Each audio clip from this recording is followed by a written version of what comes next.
Yes. Ma'am? Nek! Hello mga mamsi! Magluluto ako ngayon ng buttered shrimp na para sa aming birthday boy na si Nek, ang aming guest sa pagluluto.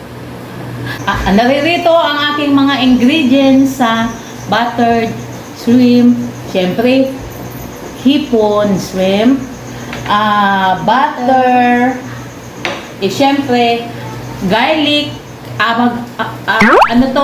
yung mga powder na garlic. Siyempre, sibuyas, pampaganda ng hitsura. Wow! At saka, siyempre, bawang, sibuyas. Okay na, magluluto na kami. Wow!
Siyempre, mantika. Ito naman init. Iinitin siyempre ang mantika.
Ang bango! Ito na po ang kinalabasan ng aming buttered shrimp. Nasanay ako ng buttered chicken. Bango! Just Ma'am, do! Please subscribe, like, and share. And don't forget to bell all para ma-notify kayo sa sunod daming mga video. Thank you! Bye! love, love!